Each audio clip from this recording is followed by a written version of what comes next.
morning, everyone. I'm Nikki. And I'm Biro. And this is Monday Coffee with Jexo, where we scan through last week's news and updates from across the Atlassian world. The links for the sources of the topics we are going to discuss today are all linked in the description or in the comments below. So for the first one, we are starting with Biro again.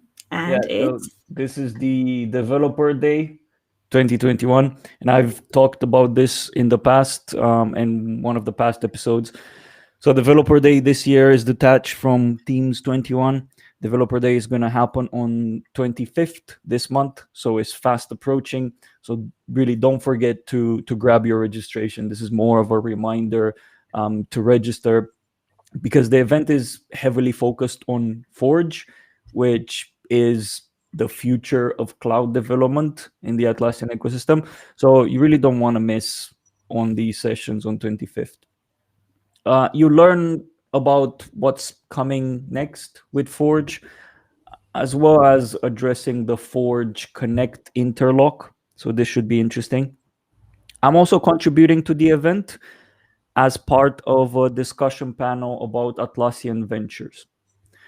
I will be talking about our experience with getting funded by Atlassian, the process, why we decided to go with Atlassian, and how this funding helps us accelerate our growth. So if you're looking for funding to kickstart or even grow your Atlassian Marketplace business, you don't want to miss the session on 25th at Developer Day. Yeah, I can't wait to see what news are coming with the Forge as well. So it's going to be an interesting event. Speaking of events, I have some announcement here as well. So Divinity created this nice list of IT conferences happening this year. And in the list, you can find conferences focused on Agile and project management. And one of the first events mentioned is Jira Day 21, which, as the name suggests, is a conference focusing on Atlassian Ecosystem.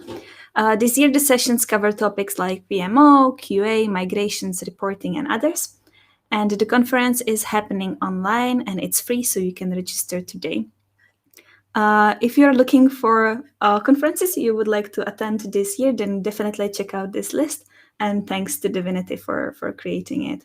It's quite a lot of conferences put together in one place, so it's quite nice to go through it. Yeah, that's really awesome. I think we should see more of these kind of calendars for product as well, because it's really nice. I'm sure they exist out there, but it's really nice to orient your kind of like your activities and your attendance with a nice calendar. Definitely. So this was quite okay. So the next is a bit of a announcement, and this is for those of you that use Google authentication in conjunction with Atlassian products. From 6th of May, which was last week, Atlassian is checking that all users managed by Google Workspace belong to the Workspace directory. So if you use Google authentication to provide access to your Jira, Confluence, and other Atlassian products, you might want to make sure that all your Google Workspace users belong to a directory. And by default, they should. I think the directory feature was introduced with everyone in your organization attached to the default directory, but worth checking if any of your members report not being able to access their Atlassian accounts, then worth checking if they're a part of a directory. Yeah, so that was pretty short, just a quick note. Yeah, that's definitely good to know. So for the next one, I have here a community post where you can find the explanation about Team Central relationship with Jira. Again, just to clarify, the Team Central is now available in beta under the Point A program. So if you didn't install it yet, didn't try the product, then you can definitely do so. As of now, it's free, so it's definitely worth checking out. To summarize the post, The Team Central was built as a communication tool across teams and projects with an idea to keep the information high level. And from the article, it seems like some people ask for an aggregated reports of story points and time tracking, which you have in Jira, in relation to OKRs in Team Central, which is not yet possible. And the response for that request is that the detailed information about story point progress might be misleading because the consumers of the information might misinterpret it. And the article follows with the best practices for how to write the clear status reports. But that being said, they mentioned that the add-on that enables you to link Jira epics to Team Central projects and keep the information synchronized, like titles and descriptions, is now being tested internally. So we might see something new coming into production. Yeah, and I know we talked about Team Central a couple of times, but I think it is important, as we get these updates and for you to start forming an idea of what Team Central is and also how it can help your organization. So hopefully, all of these talks about Team Central is useful for people that watch these. Okay, so then Appfire last week announced the acquisition of Lizard Brain, and also Idera Inc. acquired Xray and Xporter, basically the company behind Xray and Xporter. Going back to Xray to Appfire and Lizard Brain, looking at the wording, and there's no point of sharing the screen on this. It's not. You can just check the link in the description. So looking at the wording that I've seen around, it feels like Appfire acquired the portfolio of apps from Lizard Brain, and Vitali is joining as an advisor. I'm not 100% sure if that's accurate or not, but from the language, it seems like that. It doesn't seem like they've actually acquired the company Lizard Brain, but the apps, and Vitali became an advisor to Appfire, basically working with Appfire. Lizardbrain, for those who might not be aware, is a marketplace partner best known for their very popular planning poker app in the marketplace. But they do have a wide and varied range of apps from across Jira and Trello power-ups. Me personally, I'm trying to read Appfire recent acquisitions, and yeah, the acquisition moves made so far, but for me, it feels like there's a lot of diversity and ad hoc investment, at least from my perspective.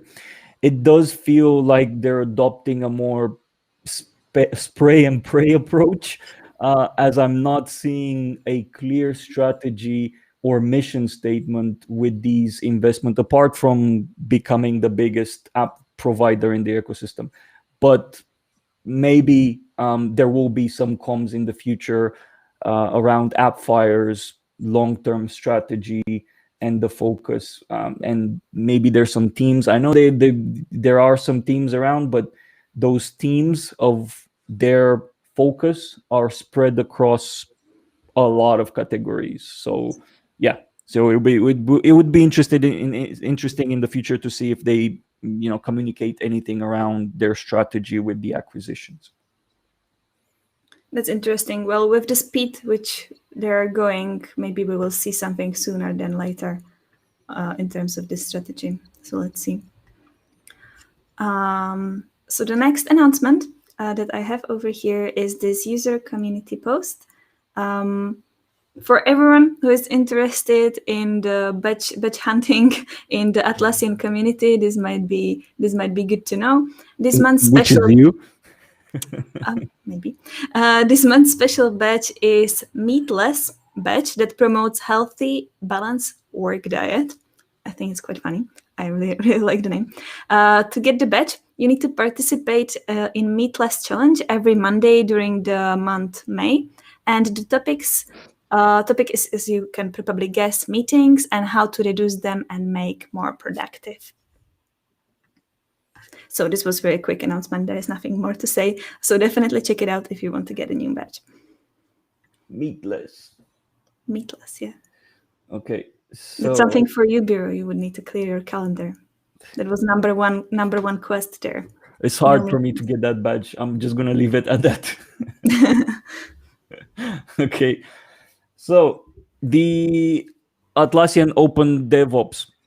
This was actually introduced not last week. This community post was posted, but this was introduced a couple of weeks ago, at the end of last month, I think. Open DevOps enables teams with the tools they need to build, ship, and operate software. Plain and simple. I think that's the simplest description that I can find around it. Looking at what it is, this is not a new concept or product, but mainly putting a name and a roof over activities that have been in motion for quite a while now. The hub and the home for this is Jira Project, and we've seen recent addition of the integration with, for example, OpsGenie, so you can check who's on support call. And actually, let me share the other screen because I also wanted to show one second. I wanted to show a bit of an example.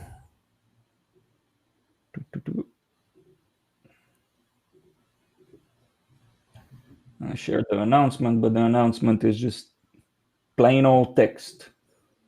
Yeah, it's better to see it in practice, definitely. Well, I'm not going to do a demo of it, but... Now for demo, we should check the Atlassian's demo, but... Okay. So it has a dedicated, this Open DevOps announcement has a dedicated landing page for it, which you can go through. There's also a video explaining... If you're sharing your screen, you're not, by the way. Oh, am I not? Okay. There you go. All right. So it has a dedicated landing page for the Open DevOps content. You can go through and read a bit more. There's also a dedicated video, just a quick explainer to what this is. And yeah, so this is the part that I wanted to show you, because these tabs, at least for some of us that have been working and are working with Jira and some of these other products to develop software, these are not new at all. So for example, the code and deployments tabs have been there for a while. The on call schedule tab has been introduced a bit recently. And yeah, so it's not extremely new, but I think it's nice to have a name under it. And for those of us that are heavily working with Jira, as I mentioned, it's valuable. These recent additions are valuable, time saving, and really helps centralize data across all of these activities. So it's nice to see all of this being advertised with a coherent message now. Okay, go ahead. Yes, so I'm just sharing my screen over here. By the way, I was talking about that about that Open DevOps last week, but this was the clearest explanation I found so far as a community post, because the previous one was just a video and wasn't very clear. Okay, so I will quickly talk about this article, which is our article of the week from Trello's blog, with the title, How to Leverage the 7 Types of Rest to Be Your Happiest, Most Productive Self. And in this article, you will learn about the different types of rest, like physical, mental, sensory, social, and so on. And it gives you tips on how to figure out which one you might need most at the moment. So definitely go through. I think you will learn a little bit about yourself, and it also explains why you might be exhausted if you're lying down on a sofa in front of TV for hours. So I think it's quite interesting read. Yeah, that's pretty cool. Always with the cool article of the week, Nikki. Thank you. Right, so that's about it. I know Nikki's battery is about to die. So that's about it for news about Atlassian this week. I hope you enjoy Monday Coffee with Jexo, whether you're watching it now live or recording. Just a reminder, the links to everything that we've talked about are in the description below, or comments, depending on the platform. If you have any suggestions on what we should be talking about next week, let us know in the comments. And we'll see you next Monday at around 9:30 for the next session. So have a great week. Have a great week.